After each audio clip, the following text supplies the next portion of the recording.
Assalamualaikum warahmatullahi wabarakatuh. Salam sejahtera bagi kita semua. Om Swastiastu, Namo Buddhaya, salam kebajikan, Rahayu. Yang terhormat Ibu Francisca Kus Yuniarti SPDSD selaku Kepala Sekolah SD Negeri Kebun Dalem. Yang kami hormati Bapak Ibu Dewan Guru Karyawan Karyawati SD Negeri Kebun Dalem, peserta diseminasi budaya positif sekolah. Dalam suasana yang penuh limpahan barokah ini, tiadalah suatu kata yang patut kita ucapkan selain ungkapan rasa syukur kita kehadirat Allah Subhanahu wa Ta'ala atas segala limpahan nikmatnya yang telah diberikan kepada kita, sehingga pada hari ini, tepatnya hari Sabtu tanggal 8 Juni 2024, bertempat di Aula Ruang Kelas SD Negeri Kebun Dalem, kita dapat hadir dalam acara Diseminasi Budaya Positif Sekolah Pendidikan Guru Penggerak Angkatan 10 Kabupaten Purworejo, Jawa Tengah tahun 2024. Sholawat berserta salam senantiasa tersanjungkan kepada junjungan Allah Nabi Allah Muhammad SAW yang pada pagi hari ini Sunnatul Rasul Silaturahim telah terlaksana dan menyatukan hati kita semua dalam kebersamaan. Amin. Bapak Ibu hadirin yang berbahagia, di sini kami selaku pembawa acara akan membacakan susunan acara pada kesempatan hari ini. Yang pertama pembukaan, yang kedua menyanyikan lagu kebangsaan Indonesia Raya dan Mars Purworejo, yang ketiga sambutan dari kepala sekolah, materi penyampaian menempati acara keempat yang akan disampaikan oleh guru penggerak, dan yang terakhir adalah penutup. Dengan harapan dan doa, semoga setiap langkah kita diiringi dengan ridho Allah Subhanahu wa Ta'ala. Marilah acara kita buka dengan bacaan basmalah.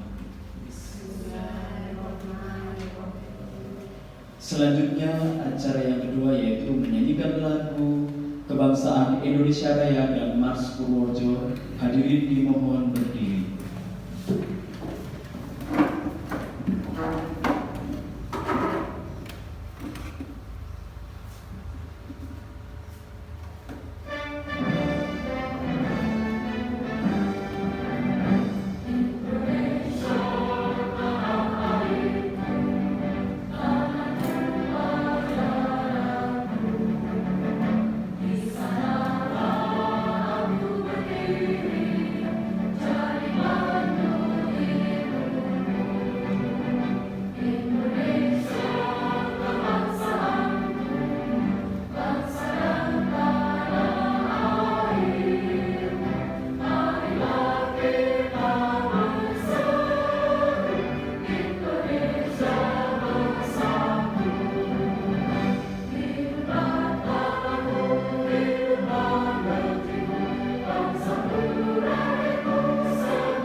Hadirin dipersilakan duduk kembali.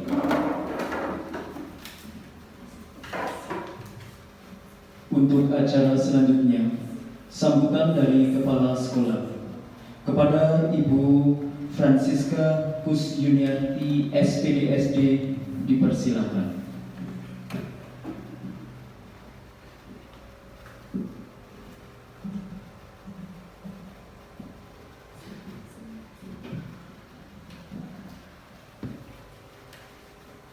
Assalamualaikum warahmatullahi wabarakatuh.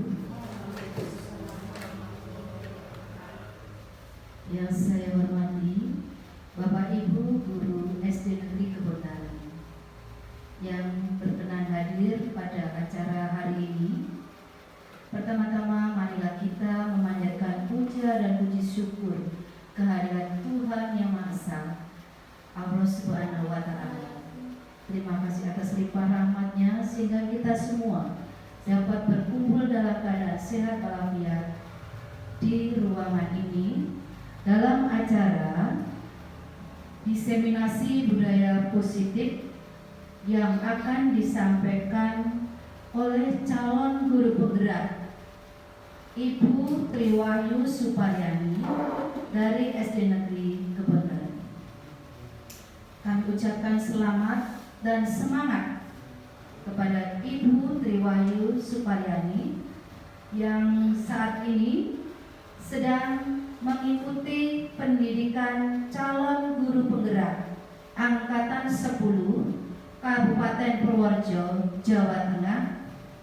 Semoga selama masa pendidikan guru penggerak selalu diberikan kesehatan sehingga dapat mengikuti pendidikan guru penggerak sampai di akhir. Guru penggerak atau calon guru penggerak di sini akan melaksanakan atau mengikuti pendidikan guru penggerak selama kurang lebih 6 bulan. Akan banyak ilmu yang akan diserap saat pendidikan guru penggerak.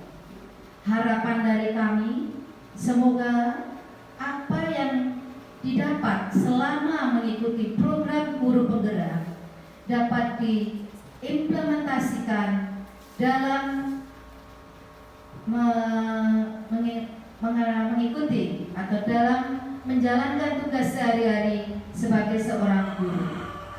Semoga ilmu yang didapatkan bermanfaat dan berguna untuk ikut meningkatkan atau ikut memajukan dunia pendidikan di Indonesia, terutama di SD Negeri Kebondalan. Terima kasih atas waktu yang diberikan kepada kami. Sekali lagi kepada Ibu Triwahyu Suparyani, kami ucapkan selamat dan semangat. Semoga selesai dalam keadaan yang baik, sehat, dan dapat menerapkan ilmunya secepatnya. Terima kasih. Wassalamualaikum warahmatullahi wabarakatuh. Demikian tadi sambutan dari Ibu Kepala Sekolah SD Negeri Kebondalan. Kepada Ibu Francisca Kusjuniarti SPDSD disampaikan terima kasih. Tibalah ke inti acara penyampaian materi diseminasi budaya positif sekolah pendidikan guru penggerak Angkatan 10 Kabupaten Purworejo tahun 2024. Kepada Ibu Triwahyu Suparyani SPDSD dipersilakan.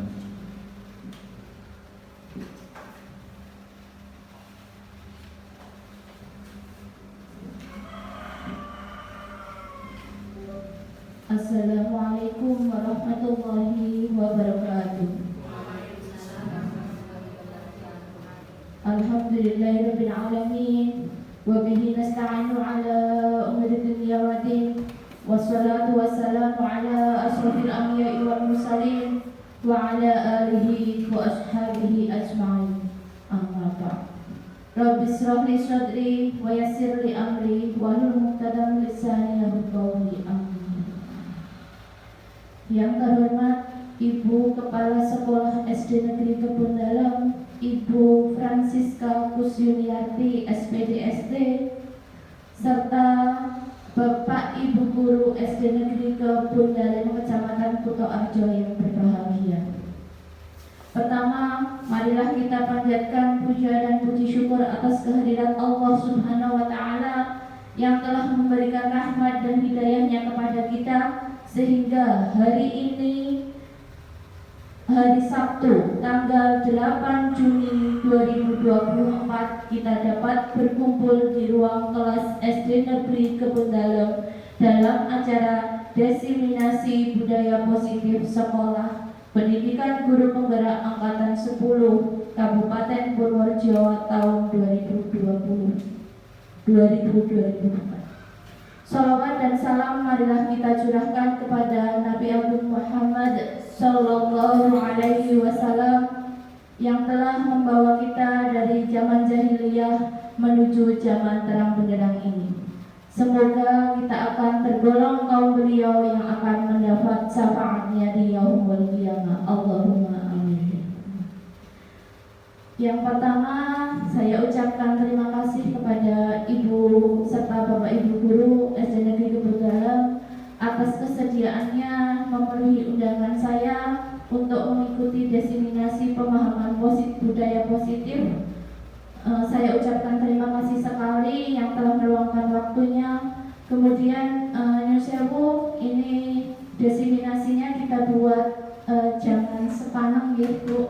Monggo sambil kita cari ilmunya yang terdapat di dalamnya. Semoga nantinya kita akan mendapatkan ilmu dan bisa menerapkannya untuk kemajuan di SD kita tercinta ini. Untuk awalan sebelumnya saya buka dulu dengan tepuk semangat agar desiminasi kali ini dapat berjalan dengan cukup semangat, santai tapi tetap bermakna. Siap nggih Pak Ibu Guru semuanya? Nyun sewu ya. Tepuk semangat. Semangat.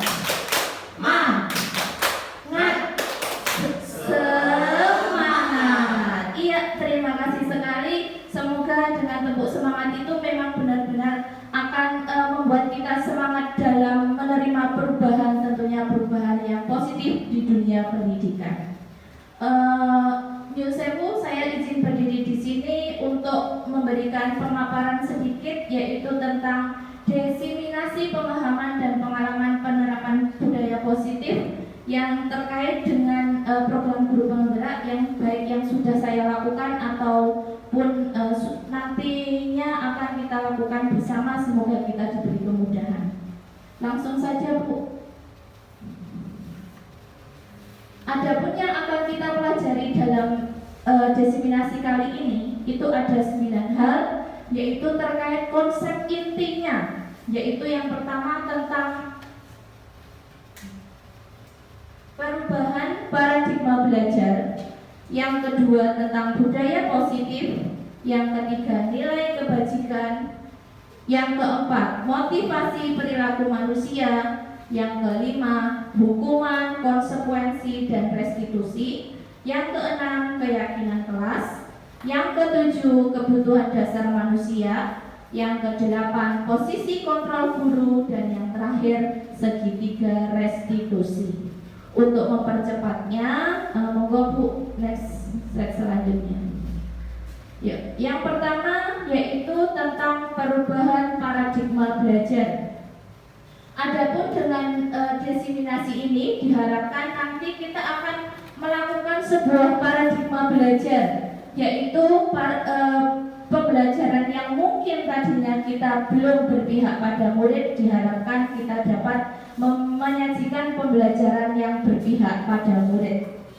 Perubahan paradigma belajar ini dimaksudkan merupakan pembelajaran yang dirancang berdasarkan prinsip pembelajaran berdiferensiasi, sehingga para peserta didik sesuai kebutuhannya berdasarkan tahap perkembangan sesuai teori psikologi modern untuk mewujudkan profil pelajar Pancasila. Di sini dimaksud kita itu diharapkan untuk memberikan pembelajaran secara berdiferensiasi.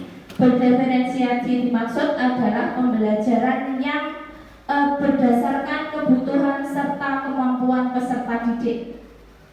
Adapun profil pelajar Pancasila yaitu yang pertama beriman dan bertakwa kepada Tuhan Yang Maha Esa dan berakhlak mulia. Yang kedua berbinekaan global. Ketiga bergotong royong. Keempat kreatif. Kelima bernalar kritis. Dan yang keenam mandiri. Next. Selanjutnya konsep inti yang kedua yaitu tentang disiplin positif. Ini yang akan kita pelajari bersama, bagaimana nanti kita sedapat mungkin untuk menerapkannya. Disiplin berasal dari bahasa Latin disiplina yang artinya belajar. Disiplin mengacu pada disiplin diri, yaitu bertanggung jawab terhadap apa yang dilakukan berdasarkan nilai yang diyakini. Disiplin positif merupakan salah satu penerapan disiplin yang bertujuan untuk menumbuhkan kesadaran serta memberdayakan peserta didik tanpa imbalan penghargaan, ancaman, ataupun hukuman. Sebagai pendidik, tujuan kita adalah menciptakan peserta didik yang memiliki disiplin diri, sehingga mereka dapat berperilaku dengan mengacu pada nilai-nilai baik yang kita yakini bersama. Jadi maksud dari sini adalah kita harus bisa menerapkan disiplin positif itu, disiplin yang memang tumbuh dari kesadaran siswa itu sendiri. Bukan karena adanya pengaruh karena imbalan atau ada penghargaan atau karena adanya hukuman. Jadi di sini disiplin yang dimaksud adalah disiplin yang berasal dari diri sendiri. Next book. Untuk konsep inti yang ketiga yaitu nilai-nilai kebajikan. Pengertian dari nilai-nilai kebajikan itu adalah sifat-sifat positif manusia yang merupakan tujuan mulia yang ingin dicapai setiap individu. Jadi dikandung maksud nilai positif apa ya yang akan kita terapkan dalam siswa tersebut. Berdasarkan profil pelajar Pancasila tadi sudah saya sebutkan, nilai positifnya ada 6. Kemudian ada beberapa versi lain. Contohnya dari Ibu Promariers, ini ada macam-macam. Yuk lanjut Bu. Selanjutnya tadi terkait dengan disiplin positif. Disiplin positif itu diharapkan kita itu bisa memancing siswa agar memiliki disiplin diri. Disiplin diri itu terkait dengan motivasi. Nah, motivasi perilaku manusia ada 2, yaitu yang pertama motivasi ekstrinsik, yang kedua intrinsik. Motivasi ekstrinsik dari kata-katanya kita sudah tahu, jelas dari X, dari luar.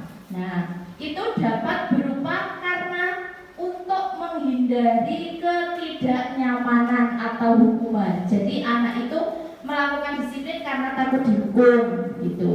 Kemudian yang kedua, untuk mendapatkan imbalan atau penghargaan dari orang lain. Ini masih sama terkait. Oh, aku biar dapat penghargaan, aku biar dipuji, aku biar dikasih hadiah. Nah, makanya melakukan disiplin. Kemudian kalau motivasi intrinsik itu berasal dari dalam diri kita, dari diri anak, yaitu tujuannya untuk menjadi orang yang mereka inginkan dan menghargai diri sendiri dengan nilai-nilai yang mereka percaya. Jadi harapan dari diseminasi ini nantinya kita akan bisa menerapkan, mewujudkan atau menciptakan anak yang mempunyai disiplin positif yang berasal dari motivasi sendiri. Jadi bukan karena hukuman, bukan karena penghargaan, atau bukan karena ancaman dan lain-lain. Lanjut. Kemudian konsep inti yang kelima konsekuensi dan restitusi. Di sini sudah saya beberkan kepada perbedaannya masing-masingnya. Kita pahami bersama, kita bandingkan coba. Untuk hukuman itu tidak terencana secara tiba-tiba karena ada sebuah kasus kemudian dihukum seperti itu, tidak direncanakan. Kemudian yang kedua bersifat satu arah, itu dari guru ke anak gitu. Murid tidak punya kesempatan untuk membela diri, ibaratnya kan itu. Kemudian yang ketiga berupa hukuman fisik atau psikis. Bisa disuruh misalnya dalam bentuk fisik keliling lapangan, kemudian bisa juga misalnya lari jongkok ataupun yang lain. Bisa juga dengan psikis, anak-anak diperlakukan dipermalukan di depan umum, itu secara tidak langsung menciderai psikis anak. Kemudian yang keempat itu model paksaan, mau nggak mau harus. Kemudian yang selanjutnya anak menjadi tersakiti, baik itu dalam bidang fisik atau psikisnya terutama, itu akan sangat membekas dalam memori anak itu akan tersakiti. Efeknya kemudian menjadikan anak itu murid menjadi benci peraturan. Nah, ini efek yang jangan sampai terjadi, harus kita hindari. Kemudian untuk konsekuensi yang pertama terencana, ini direncanakan. Siapakah yang merencanakan? Yang merencanakan disepakati oleh dua orang, yaitu guru sama murid. Nah, di sini yang kedua bersifat dua arah, disepakati. Kemudian yang ketiga, sifat guru selalu memonitor murid. Nah, kemudian di situ ada stimulus respon. Guru memberikan stimulus, kemudian anak memberikan respon, yang tentunya itu merupakan salah satu wujud komunikasi dua arah. Kemudian selanjutnya yang kelima, murid dibuat tidak nyaman. Jelas, karena mesti ada konsekuensinya karena melakukan sebuah kesalahan atau tidak disiplin. Kemudian efek selanjutnya yaitu murid menghormati peraturan, tetapi hanya sebatas menghormati. Nah, belum berasal dari diri sendiri, masih karena menghormati peraturan saja dia disiplin. Untuk selanjutnya restitusi. Restitusi adalah sebuah proses menciptakan kondisi bagi murid untuk memperbaiki kesalahan. Proses kolaborasi yang mengajarkan murid untuk menemukan solusi sendiri. Nah, ini lebih ke mencari solusi bersama antara guru dengan murid. Nah, untuk selanjutnya ciri-ciri restitusi yang selanjutnya yaitu murid mendapatkan penguatan. Nah, jadi di sini anak itu sudah bersifat komunikasinya sudah terbuka antara murid dengan guru. Dari situ murid mendapatkan penguatan. Oh, ternyata saya itu harusnya seperti ini. Nah, dan dari situ akan berdampak murid menghormati dirinya sendiri dan orang lain. Nah, dengan restitusi ini diharapkan sudah muncul motivasi intrinsik yang mengarah ke budaya positif. Kemudian selanjutnya konsep yang keenam yaitu sebuah keyakinan kelas. Keyakinan kelas merupakan kesepakatan kelas yang diyakini bersama oleh guru dan murid selama proses pembelajaran. Jadi yang namanya keyakinan kelas itu berawal dari kesepakatan kelas. Kesepakatan kelas dibuat antara guru dengan murid kalau di dalam kelas. Kemudian kalau kesepakatan sekolah mungkin antara kepala sekolah, guru dengan warga sekolah yang lain. Next. Selanjutnya cara untuk merumuskan keyakinan kelas. Keyakinan kelas dirumuskan melalui proses kesepakatan kelas. Kesepakatan kelas disusun dan dikembangkan bersama-sama antara guru dengan murid. Kesepakatan kelas akan menuntun nilai-nilai positif yang berujung pada keyakinan kelas. Keyakinan kelas merupakan kesepakatan kelas yang diyakini bersama oleh guru dan murid selama proses pembelajaran. Untuk lebih realnya nanti di slide selanjutnya. Ya, ini proses perumusan keyakinan kelasnya. Saya gambarkan. Ini yang pertama, mempersilahkan semua siswa untuk curah pendapat. Kemudian kalau di gambar sini sudah terlihat itu pakainya stick note, ya. Jadi anak itu curah pendapat dengan menuliskan keyakinan kelas atau kesepakatan kelas apa ya yang mau mereka sepakati. Kemudian mereka menulis, kemudian menempelkan di papan tulis. Setelah itu mencatat semua ini tadi sudah. Kemudian susunlah keyakinan kelas dengan kalimat positif. Maksud kalimat positif itu tadi adalah kalimat yang mendukung anak untuk melakukan hal tersebut, bukan sebuah larangan. Contoh, membuang sampah pada tempatnya. Itu yang betul yang seperti ini. Bukan kalimat tidak boleh membuang sampah sembarangan. Itu bukan. Apa yang membedakan? Karena ada kata tidak ini tadi.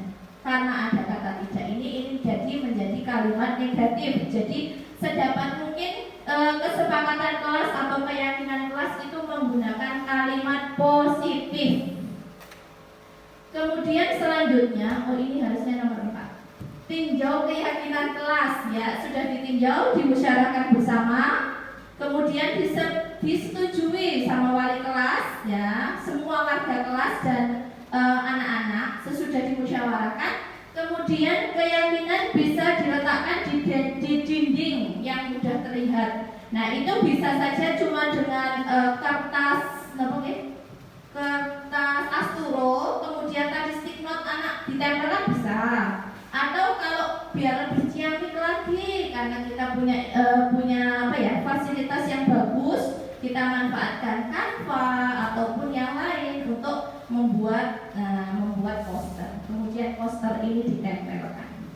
Selanjutnya Bu. Nah ini contoh keyakinan kelas kami. Saya ambil 1 atau 2, yaitu kita bersikap baik dan jujur. Di sini tidak ada kata tidak. Nah ini kalimat positif. Ini juga tadi menjaga kebersihan kelas juga positif. Selanjutnya lanjut. Ya, jadi apakah itu keyakinan kelas? Nah, membangun keyakinan kelas merupakan salah satu disiplin positif yang kita terapkan untuk membangun budaya positif di sekolah. Dengan adanya keyakinan di setiap kelas, diharapkan dapat mewujudkan tujuan kelas yang mandiri guna menunjang pendidikan yang berorientasi pada profil pelajar Pancasila. Jadi keyakinan kelas itu berawal dari kesepakatan kelas. Kesepakatan kelas sudah didapat, jadi keyakinan kelas.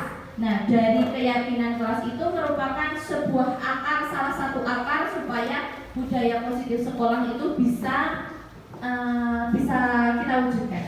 Nah, selanjutnya kalau sudah terjadi budaya positif di sekolah sudah bagus, nah itu jelas akan menunjang pendidikan yang berorientasi pada profil pelajar Pancasila. Ya, kurang 3 lagi. Ya. Selanjutnya masih semangat? Masih semangat ya? Ya, kurang 3 lagi. Ya. Oke, yang ke-7 yaitu kebutuhan dasar manusia. Jelas ya, yang namanya kita hidup itu carinya itu supaya kebutuhan kita itu dapat terpenuhi, supaya kita melakukan usaha terbaik juga semuanya agar usaha kita kebutuhan kita itu dapat terpenuhi dengan baik. Next. 5 dasar kebutuhan manusia. Dapat kita lihat yang pertama bertahan hidup itu jelas kita butuh makan, pakaian, tempat tinggal, keamanan dan kesehatan. Kemudian yang kedua yaitu kita butuh kasih sayang dan rasa terima kasih. Nah, yaitu rasa diterima, dipedulikan, berbagi, kerjasama, dan lain-lain. Jadi di sini kalau kita menerapkan sebagai siswa, kok ternyata kita itu dalam sebuah situasi kok kita tidak diterima, dalam artian kok kayaknya kancang-kancangnya kok cuma teman karo aku. Nah, itu bagaimana yang kita rasakan, Ibu? Tidak nyaman, gitu. Nah, ini salah satu. Oh, ternyata manusia itu butuh kasih sayang dan terima kasih. Untuk selanjutnya penguasaan. Nah, penguasaan, kebutuhan penguasaan yaitu harga diri, keinginan untuk dianggap manusia, kemudian keinginan kebutuhan untuk memimpin, berprestasi dan diakui dan didengar. Nah, kemudian selanjutnya kebutuhan kebebasan. Kebebasan bisa lebih mandiri, memiliki pilihan, mencoba hal baru, mampu mengendalikan diri. Nah, di sini itu yang diharapkan apa nih?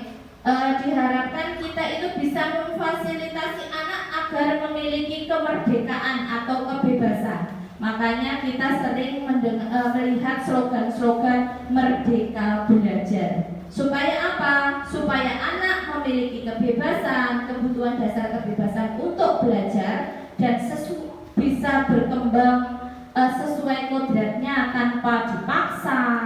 Jadi ibaratnya kita itu disuruh untuk membuka mata kita bahwa mungkin pembelajaran dunia pendidikan yang dulunya itu masih student center, apa itu senternya masih di guru. Nah, itu sekarang sudah di teacher center tadinya. Terus diarahkan ke student center. Tujuannya biar peserta didik itu dapat berkembang sesuai kebutuhan, kemampuan serta kodratnya, kodrat alam dan kodrat zamannya. Kemudian selanjutnya kebutuhan kesenangan. Nah, niki sinten sing kalau disuruh bermain nggak senang, jelas senang. Anak-anak itu jelas, apalagi anak-anak kepenginnya walaupun belajar ya tetap kita harus jangan lupa kalau anak itu masih dalam fase bermain. Nah, kita harus menyajikan pembelajaran yang tidak membosankan. Sekali-kali bermain boleh, di luar kelas boleh, atau kita menyajikan membuat suasana kelas seperti bermain boleh juga, tetapi tetap kita harus memasukkan nilai-nilai pendidikan di dalamnya. Kemudian selanjutnya, Bu. Nah, selanjutnya 5 posisi kontrol guru. Penghukum, pembuat merasa bersalah, pemantau, teman, dan manajer. Untuk lebih jelasnya kita simak video berikut.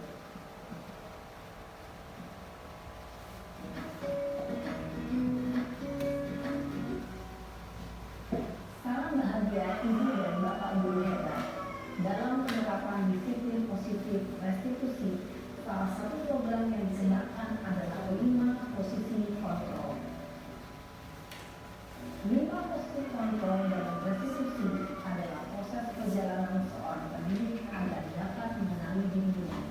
Pada video kali ini, kita akan membahas tentang 5 posisi kontrol yang dikembangkan oleh Dayan dosen dan contoh penerapannya.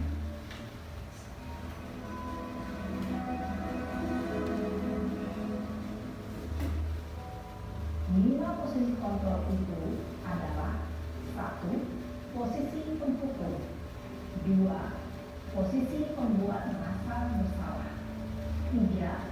Posisi teman, 4. Posisi pemantau atau monitor, dan 5. Posisi manajer. Untuk lebih memahami kelima posisi tersebut, mari kita saksikan kasus Naren yang terlambat hadir 20 menit di sekolah dan melihat bagaimana kelima posisi kontrol dalam menghadapi masalah tersebut.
nge-view baru kerekam orang gitu. Sudah terlambat, masih berani jawab nggak? Heeh. Sekarang, keliling lapangan basket 5 kali sekalian. Biar kapok. Cepat. Pergi sana kalau terlambat lagi. Nanti ibu yang ditegur bapak kepala sekolah, nak. Disangka ibu tidak bisa membina kamu. Duh, gimana ini? Maaf Bu, Duh, Gusti Naren. Kamu suka ya kalau ibu ditegur bapak kepala sekolah? Terus, sekarang ibu harus tulis apa yang di buku absen? Ini kamu sudah sering terlambat loh. Ibu harus apa coba? maaf Bu, maaf sekali. Ya sudah, lain kali jangan bikin ibu susah lagi ya nak ya. Ibu tidak akan kuat lagi kalau kamu begini terus. Bisa jantungan kalau ibu tegur bapak kepala sekolah. Sana cepat kelas. Maaf ya Bu, maaf sekali. Posisi membuat rasa bersalah, berbicara dengan nada tenang, cenderung lembut. Namun kata-kata yang diutarakan membuat mulut merasa menjadi orang yang gagal. Memandang buruk dirinya sendiri, merasa tidak berharga, dan tidak sanggup membahagiakan orang lain. Ketika guru mengambil posisi pembuat rasa bersalah, murid akan menganggap dirinya yang bersalah dan ia akan menyimpan emosi negatif tersebut di dalam dirinya.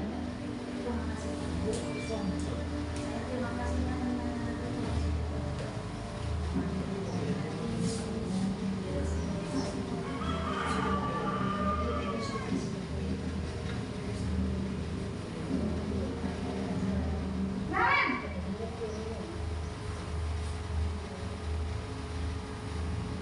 Selamat pagi Bu. Wah, sudah jam berapa ini nak? Selamat lagi ya sayang. Iya Bu, habis ibu saya membangunkan saya Bu. Kamu malah menyalahkan ibu kamu. Kamu bukannya anak yang paling kencang. Kok terlambat sih? Iya Bu, saya memang terlambat bangun tadi. Jadi biarpun saya lari kencang, tetap nggak senja Bu. Ya sudah sana. Nanti lain kali larinya lebih kencang lagi ya. Biar gak terlambat lagi. Bikin seneng ibu. Demi ibu. Bisa kan? Bisa lah Bu. Ya sudah sana masuk kelas. Ibu beresin urusan absen kamu. Kamu ini ada-ada saja.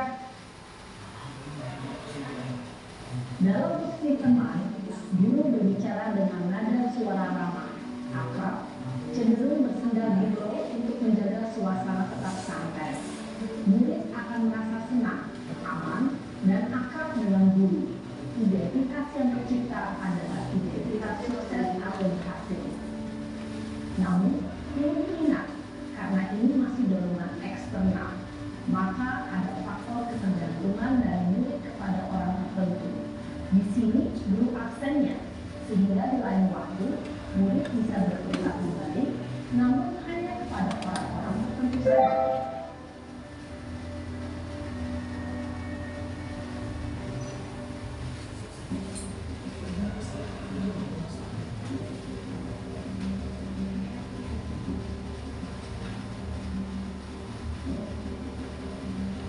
Naren!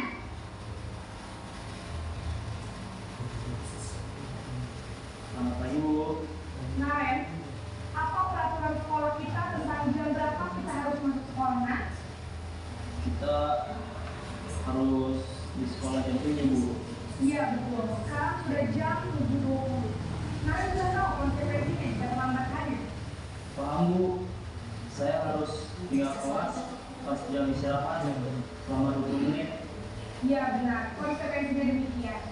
Jadi nanti jam 9.30 pas istirahat, kamu harus tinggal di kelas, kerjakan tugas tambahan untuk ketertinggalan kamu, ya? Baik Bu. Posisi pemantau mengandalkan penghitungan atau data untuk mengontrol murid. Guru mengarahkan murid berdasarkan peraturan dan konsekuensi. Seorang pemantau menunjukkan bahasa tubuh dan ekspresi wajah yang kasar dan cenderung formal.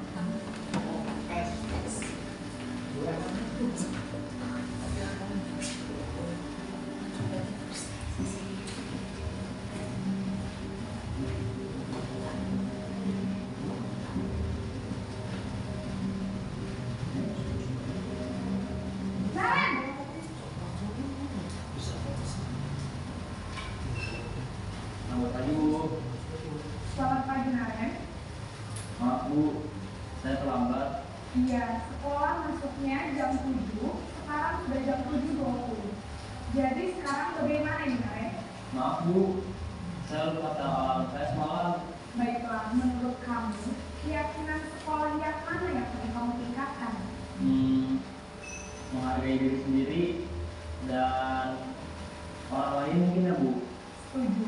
Jadi, apakah Naren meyakini prinsip saling menghormati tersebut? Iya Bu, saya meyakininya. Apakah Naren bersedia memperbaiki masalah keterlambatan ini? Bersedia Bu. Bagaimana kamu akan memperbaiki masalah keterlambatan ini? Saya akan coba untuk tidak lupa menyetel alarm saya Bu. Baik, kalau Naren komputer alarm di rumah, ada orang yang kira-kira bisa bantu mengingatkan tidak? Ada Bu, kakak saya, Kak Emma. Ada lagi selain Kak Emma? Selain Kak Emma, ada ibu saya. Baik, jadi yang mengingatkan Naren adalah Kak Emma dan Ibu Alia. Kira-kira akan mulai setel alarm kapan Naren? Setelah pulang sekolah, akan segera saya lakukan. Baik, jadi Naren akan setel alarm untuk bangun besok pagi dan akan diingatkan oleh kakak dan ibunda Naren. Ada lagi yang mungkin saya lakukan Naren agar tidak terlambat bangun lagi. Tidak ada Bu. Baik Naren, terima kasih untuk bersama kamu. Sekarang kamu perlu kembali ke kelas untuk belajar. Baik Bu, terima kasih. Posisi manajer adalah posisi kontrol yang disarankan untuk membimbing murid memiliki sikap disiplin yang positif, yaitu murid yang mandiri, bertanggung jawab, dan dapat memecahkan masalah. Tujuan dari posisi ini adalah agar murid dapat berefleksi atas tindakannya. Guru akan dengan tulus memberikan pertanyaan-pertanyaan bermakna, sehingga membuat murid dapat belajar dari kesalahannya dan mencari sebuah solusi untuk menyelesaikannya. Ibu dan Bapak guru hebat, setelah mengamati adegan kelima posisi kontrol tadi, kira-kira posisi mana yang paling ideal? Posisi mana yang dapat menunjang motivasi intrinsik murid? Ya, tentu posisi manajer. Posisi ini memang posisi ideal dan ingin dituju setiap pendidik. Pada posisi inilah, guru dapat menerapkan disiplin positif yang berpihak pada murid, yang memerdekakan murid. Perjalanan seorang pendidik tentunya tidak mudah untuk sampai pada posisi seorang manajer. Namun, tujuan kita pasti, yaitu menciptakan murid-murid yang mandiri, merdeka, dan bertanggung jawab. Semoga penggambaran 5 posisi kontrol yang telah diperlihatkan ini dapat menjadi ajang refleksi bagi kita semua, agar dapat terus mengasah dan menerapkan disiplin positif yang memerdekakan murid. Mari terus berlatih dan bersemangat. Selamat menerapkan. Salam dan bahagia, Ibu dan Bapak guru hebat.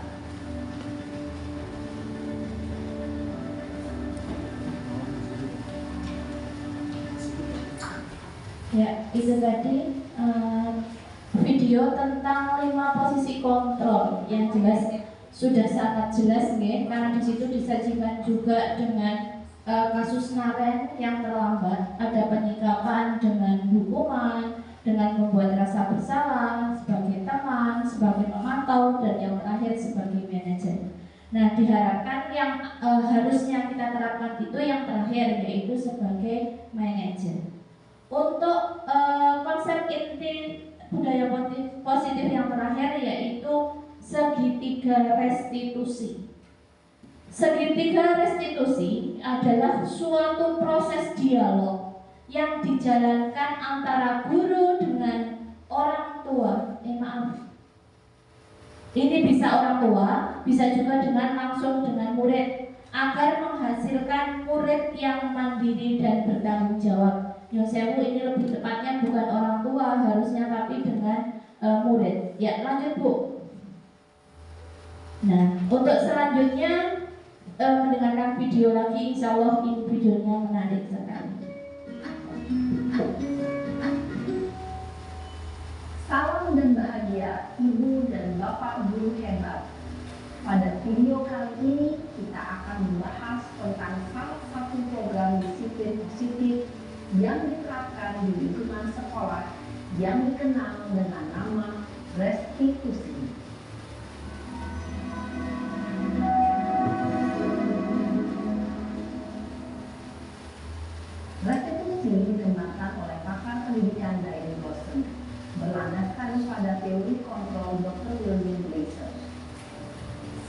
Segitiga restitusi adalah suatu proses dialog yang dijalankan oleh guru atau orang tua agar dapat menghasilkan murid yang mandiri dan bertanggung jawab.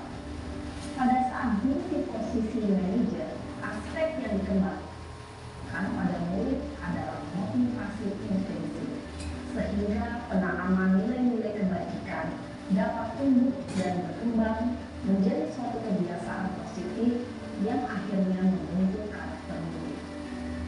Proses dialog ini terdiri dari 3 langkah yang digambarkan pada ketiga sisi pada segitiga restitusi. Sisi pertama adalah menstabilkan identitas. Sisi yang kedua adalah validasi tindakan yang sama.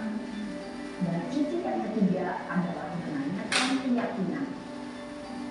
Ibu dan bapak guru berikut ini akan menunjukkan bagaimana seorang guru berada dalam posisi manajer menggunakan penerapan segitiga restitusi.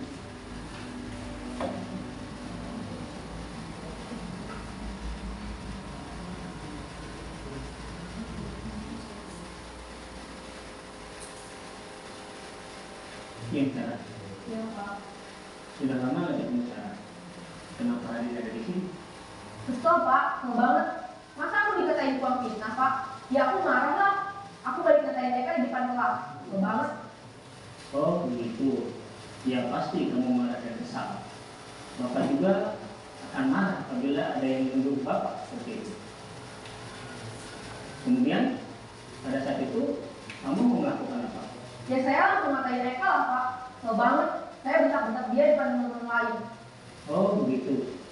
Pasti kamu melakukan seperti itu karena suatu alasan tertentu kan? Iyalah, masa saya diam saja Pak.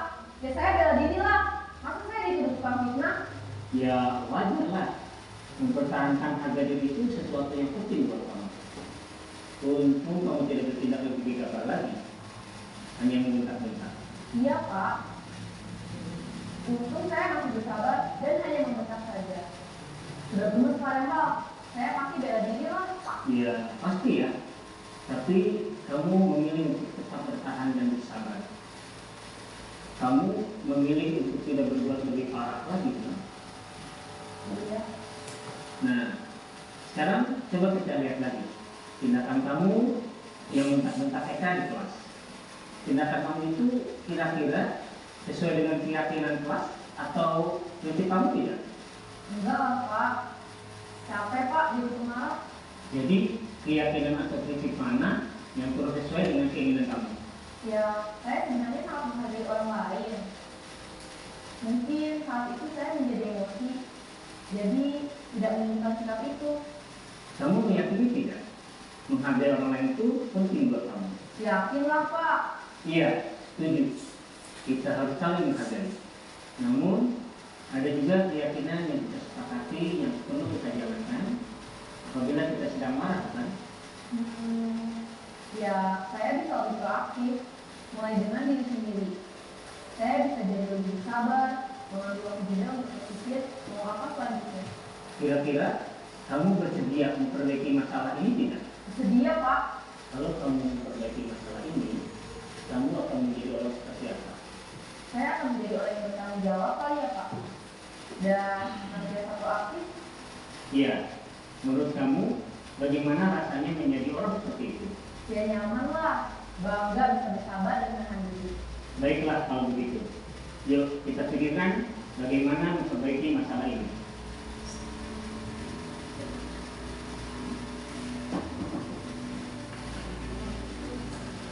Ibu dan bapak guru hebat. Baru saja kita menyaksikan contoh bagaimana seorang guru berada dalam posisi manajer menggunakan penerapan segitiga restitusi. Mari kita bahas satu persatu. Pada sisi pertama, menstabilkan identitas berdasarkan pada prinsip bahwa membuat kesalahan adalah bagian dari proses pembelajaran. Sisi pertama dari segitiga ini berperan menggeser identitas murid dari identitas gagal ke identitas sukses. Murid yang sedang bertingkah laku yang tidak pantas atau menarik diri saat itu sedang mengalami identitas gagal. Bila kita mengkritiknya, maka posisinya tidak akan berubah. Kita bisa mengajukan pernyataan ini. 1. Membuat kesalahan sesuatu yang wajar. 2. Manusia tidak ada yang sempurna. 3. Kita bisa memperbaiki masalah ini. 4. Saya tidak menanyakan kesalahannya. Saya lebih fokus bagaimana memperbaiki masalah ini. 5. Apakah saat ini kamu telah menjadi orang yang baik untuk dirimu sendiri? Pada sisi kedua, validasi tindakan yang salah berlandaskan pada prinsip bahwa setiap perilaku berupaya memenuhi suatu kebutuhan tertentu. Guru yang telah memahami teori kontrol akan bergeser dari pemikiran stimulus respon menjadi proaktif dan mencoba untuk mengenali tujuan dari perilaku murid, mengenali dan mengakui kebutuhan murid ini dapat memperbaiki hubungan dengan murid tersebut. Pernyataan atau pertanyaan bisa disampaikan dengan nada suara tidak menghakimi atau memojokkan, sehingga dapat mengembalikan murid pada posisi positif. 1. Kamu bisa saja bertindak lebih gegabah lagi dari ini. 2. Kamu bukan melakukannya tanpa suatu alasan tertentu. 3. Kamu melakukannya karena mempertahankan sesuatu yang penting bagimu. 4. Mungkin kamu bisa mempelajari suatu perilaku baru yang lebih efektif. Bersediakah kamu mempelajarinya? Selanjutnya, kita akan simak sisi terakhir, yaitu menanyakan keyakinan. Teori kontrol menyatakan bahwa pada dasarnya kita termotivasi secara intrinsik. Pada saat perilaku yang salah telah divalidasi dan identitas sukses telah stabil, maka murid telah siap menaikkan keyakinan-keyakinannya dengan tindakannya yang salah, dan pemikirannya telah bergeser ingin menjadi orang yang dituju. Pertanyaan-pertanyaan ini dapat menaikkan keyakinan-keyakinan yang dianut murid. 1. Sebagai keluarga